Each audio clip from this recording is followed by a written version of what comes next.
Fala aí pessoal, sejam muito bem-vindos a mais um vídeo do Biologia Direta, Biologia Sem Enrolação. E o vídeo de hoje que é importantíssimo porque ele vai te ajudar de vez por todas a entender o processo da sucessão ecológica. A sucessão ecológica que é mais um daqueles assuntos que são recordistas de questão de vestibulares. Então fica até o final do vídeo para você entender. Tá? Mas antes de falar sobre a sucessão ecológica, eu quero te mostrar algumas imagens e eu quero que vocês analisem um pouco dessas imagens, tentem interpretar o que está acontecendo nessas imagens. A primeira delas é essa daí. Ó. Então aí você percebe que tem vários veículos alinhados, né, como se fosse uma pista, fosse uma rua, e as plantas dominando o local, né, inclusive passando aí por dentro, por cima dos carros mesmo. A próxima imagem que você vai ver é também um outro veículo, né, uma motocicleta, que também está sendo tomada pelos vegetais. Na terceira imagem a gente já tem aí uma residência, a rua sendo tomada, a calçada, o muro e o próprio veículo também sendo tomado por esses vegetais. Aí você deve estar se perguntando, sim professor, mas o que tem a ver essas três imagens? Por que o senhor está mostrando isso pra gente? Bom, o que eu quero que vocês entendam é justamente que essas imagens elas têm uma coisa em comum, que é isso aqui. Ó. Lá no ano de 2011, mais precisamente no dia 11 de março, houve um terremoto. E esse terremoto causou um grande tsunami que arrasou ali a região nordeste do Japão. Tá? Então aquelas cidades ali da região litorânea foram devastadas por esse tsunami. Inclusive uma usina nuclear, que é a usina de Fukushima, também foi destruída, causando o acidente nuclear. Então aquelas imagens que vocês estão vendo era do pessoal que teve que evacuar às pressas aquelas cidades por conta da radioatividade. Né? Então não tiveram nem tempo de levar seus pertences, muitas delas saíram fugindo de qualquer jeito, então essas cidades ficaram abandonadas. E muitos anos depois essas fotos foram retiradas naquele mesmo local e vocês viram que as plantas ali estão dominando essa região por conta da inatividade do ser humano naquele local. Tá? Mas o que é essa sucessão ecológica que a gente está falando tanto aqui? Bom, a sucessão ecológica é uma sequência de ocupação de um ambiente ao longo do tempo. Tá? Sempre que eu falar para vocês da ocupação desse ambiente, não entenda isso como uma coisa rápida, tá? Então a gente vai levar anos e anos para que essa ocupação aconteça. Tá? Então aquela foto lá é uma diferença de aproximadamente 10 anos, né? Desde do abandono dos veículos até a retirada daquela foto. Então você viu que um período muito longo, esses seres vivos vão dominando o local novamente. A sucessão ecológica ela pode ser dividida em dois grupos, tá? A sucessão primária e a secundária. Na sucessão primária é quando o ambiente ele é ocupado pela primeira vez por esses seres vivos. Tá? Já na sucessão secundária é na verdade uma reocupação desse local. Então significa dizer que já houve um grupo de seres vivos vivendo, eles foram subtraídos dessa região e logo em seguida retornaram para esse mesmo local. Tá? Na sucessão primária, você vai ter uma ocupação muito mais lenta. Tá? Tem um motivo para isso que eu vou já explicar daqui a pouco. Coisa que é diferente na sucessão secundária, ela vai ser bem mais rápida em relação à sucessão primária. Um exemplo de sucessão ecológica primária, nós temos aí as dunas de areia, né, que a gente encontra nos desertos, nas praias, as rochas vulcânicas, nas ilhas rochosas. Então tem vários ambientes que eles são praticamente inóspitos, né? Então praticamente não tem condições de vida. Mas ainda assim, alguns seres vivos conseguem se desenvolver nesses locais. Os exemplos da sucessão secundária, nós temos aí os locais que foram desmatados ou queimados, né? Então, para ele ser reocupado, ele teve que ser destruído, né? Então, ele foi destruído através do desmatamento, pela queimada, ou foi abandonado, né? Você tem ali um pasto que foi abandonado, ou você tem uma plantação mesmo, e essa plantação ela te deu aquele lucro que você precisava, ou então ela começou a dar tudo errado e você simplesmente abandona. Então aquele local ele ainda tem uma certa quantidade de matéria orgânica e alguns micro-organismos ali que podem te ajudar, vão auxiliar na verdade esses novos recolonizadores. Tá? Por isso que a sucessão secundária é muito mais rápida, porque ela já tem uma condição muito mais favorável em relação à sucessão primária. Aqui a gente tem um exemplo de uma sucessão primária que ocorre nas dunas. Tá? Então as dunas elas têm uma característica de estarem em constante movimentação, né? Justamente pelo fato de não ter uma vegetação em cima delas, que segure. Né? Então o vento vai empurrando, quando você olha, a duna já está em outra posição. Então isso é completamente normal. Só que entre uma movimentação e outra, pode ser que haja uma chuva, por exemplo, e essa chuva deixe a região entre uma duna e outra um pouco mais úmida, né? E essa umidade vai favorecer justamente a germinação de algumas sementes, né? De algumas plantas que poderiam estar ali aguardando há muito tempo por essa umidade. Tá? Então essa vegetação rasteira começa a se desenvolver, essas raízes começam a segurar mais essa duna, então ela já vai parar um pouco de se movimentar nessa região e ao mesmo tempo vai havendo um acúmulo de matéria orgânica, né? Já que começou a desenvolver uma comunidade ali naquele local. Com o passar do tempo, essas áreas vão aumentando, né? Essas plantas vão se desenvolvendo, vão crescendo muito mais e aquela duna acaba sendo ocupada de forma eterna, né? Então, a não ser que alguém retire, aquela duna foi completamente ocupada por esses seres vivos. Já que nesse caso a gente tem um exemplo de sucessão secundária. Então aqui fica bem fácil de entender, né? Você vê aqui no bloco A que existe uma floresta já bem desenvolvida. Essa floresta foi suprimida juntamente com toda a fauna, toda a flora, né? Então arrancaram essa floresta, desmataram, podem ter queimado, podem ter sido uma plantação, qualquer coisa. E aqui a partir da figura C em diante, você já vê uma recolonização desse local, né? Então a sucessão secundária ela é muito mais rápida por conta dessa facilidade de já haver um solo preparado para receber as próximas gerações. Aqui nessa figura eu estou mostrando para vocês os estágios da sucessão. Só lembrando que esse processo que vocês estão vendo aí, ele vai acontecer em vários anos, tá? Não é da noite para o dia. E como é que vai acontecer esse processo aí? Vamos começar pelo ambiente nu. Então, esse ambiente, ele oferece baixíssimas condições, tá? Mas como assim um ambiente nu? Então imagina a duna lá que eu acabei de falar para vocês, né? Aquela duna, ela não oferecia muitas condições para uma árvore se desenvolver ali, por exemplo, né? Você não tinha matéria orgânica, você não tinha água. Outra situação que eu vou dar para vocês. Então, imagina aí lá no Havaí que um vulcão entrou em erupção. E aquela lava que saiu descendo vai se acumulando, vai se acumulando. A partir do momento que ela esfriar, ela vai endurecer, vai virar uma rocha.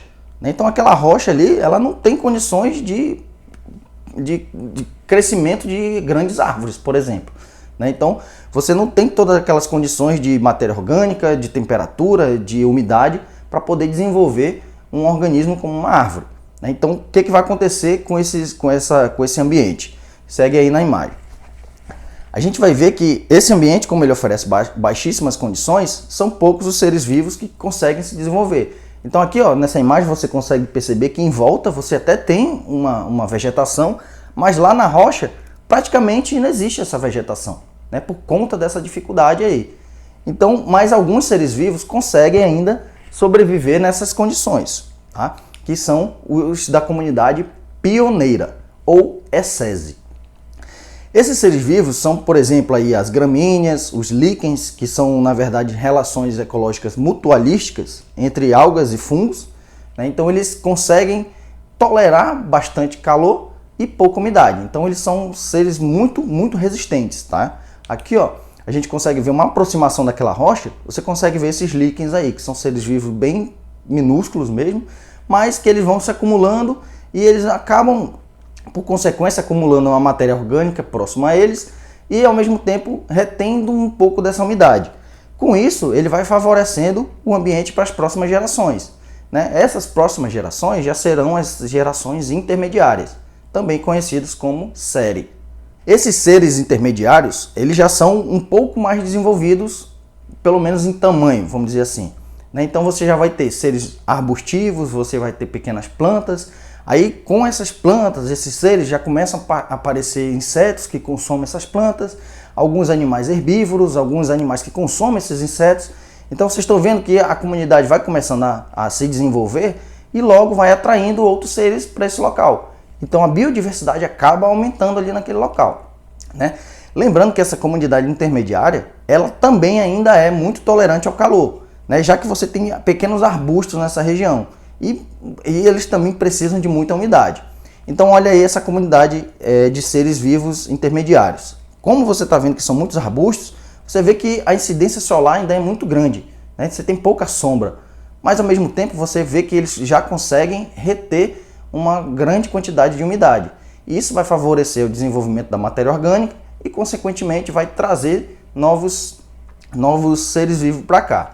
Aí você deve estar se perguntando, professor, mas como é que esses seres arbustivos chegaram aí nesse local? Então, um exemplo seria através das sementes anemocóricas, né? Então, o próprio vento traz essas sementes para cá. Então, essas plantas, a gente diz que elas são plantas anemocóricas, onde as suas sementes são carregadas pelo vento. Um outro exemplo, a gente pode citar aí, imagina que uma ave qualquer, frugívora, né? Que ela gosta de comer frutos. Então, ela está num local onde tem bastante árvore já desenvolvida, um local que já não é intermediário. Então, ela come uma fruta nesse local e começa a voar. No meio do caminho, ela para num desses arbustos aí, ou numa árvore dessa um pouco menor para descansar. Assim que ela parar ali, ela pode defecar nesse local. Se ela defecar nesse local, ela já está espalhando semente por ali também. Então, lá na frente, quando esse ambiente estiver numa condição um pouco melhor, essa semente começa a germinar, dando origem à próxima comunidade que nós vamos ver, que é justamente a comunidade clímax, né? Já é uma comunidade mais estabelecida, onde os seres vivos já são bem mais desenvolvidos, tanto em tamanho, e também essa comunidade já vai ter uma biodiversidade muito maior, tá? Nesse ambiente de comunidade clímax, você já tem um equilíbrio de todos os seres vivos, de todas as relações. Então você já tem vários tipos de animais e vegetais aí interagindo. Só que essa comunidade, ela é muito menos tolerante ao calor do que as demais, tá? E elas também precisam de muita umidade. Mas elas conseguem, justamente pelo fato dessa comunidade estar em equilíbrio, elas conseguem manter todas as condições necessárias para ela.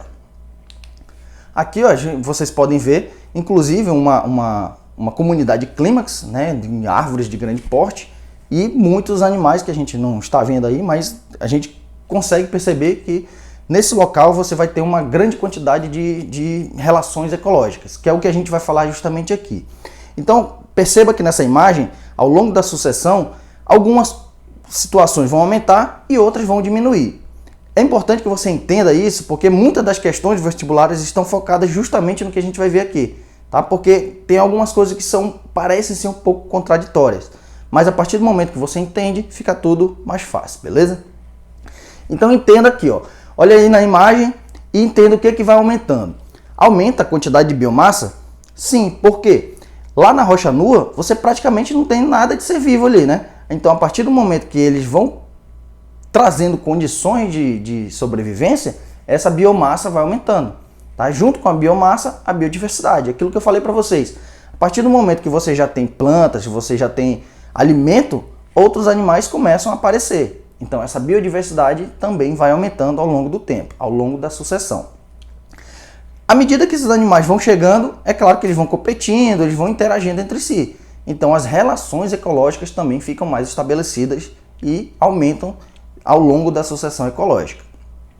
Lá na comunidade clímax, como eu disse para vocês, ela já é uma comunidade que está bem estabelecida. A gente costuma dizer que ela está com o processo de homeostase completo. Ou seja, o que é essa homeostase? É o equilíbrio nesse ambiente, né? É o equilíbrio total desse ambiente. Então a gente costuma dizer que a produtividade primária bruta é muito alta nessa comunidade clímax. O que é essa produtividade primária bruta? Em poucas palavras, é como se fosse a taxa fotossintética, né? Então você percebe aí que ao longo da sucessão ecológica, lá na comunidade, lá na primeira imagem, você praticamente não tem vegetais. Então a taxa fotossintética dela é muito baixa, você não tem fotossíntese acontecendo. Então a produtividade primária bruta é menor. Já numa comunidade intermediária, você já vê que tem mais plantas, então a produtividade primária bruta já é maior em relação à primeira imagem lá, né? Então, logo lá na comunidade clímax, que tem muito mais vegetais, muito mais árvores, por exemplo, você já vai ter uma produtividade primária bruta muito alta. Agora aqui é importante salientar justamente isso aqui, ó, que ao longo da sucessão ecológica, a produtividade primária líquida, que é a taxa fotossintética mais a respiração, vai diminuindo com o tempo. Mas professor, se a produtividade primária bruta vai aumentando, por que a primária líquida vai diminuindo? Simples, ó, entenda aqui comigo, olha lá na imagem. Quando você vai aumentando o número de organismos, aí, o número de plantas, a taxa fotossintética vai aumentando, correto?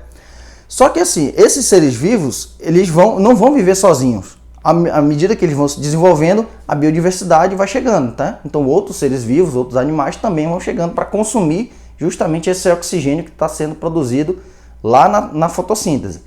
E também essas plantas, elas fazem fotossíntese durante o dia. Durante a noite, a tendência é que elas também utilizem esse oxigênio na forma de respiração. Tá? Então elas vão consumir também esse oxigênio que elas produzem. Então, se você tem aqui mais árvores do que seres vivos, do que animais, por exemplo, é claro que a taxa fotossintética ou a produtividade primária bruta vai ser bem maior, né? Já no caso da produtividade primária líquida, ela vai diminuindo, porque você vai ter mais seres vivos consumindo. Então volta aqui para mim.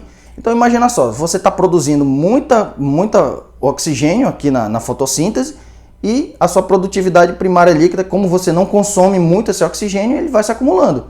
Então, lá nas primeiras comunidades, a tendência é que a produtividade primária líquida seja maior.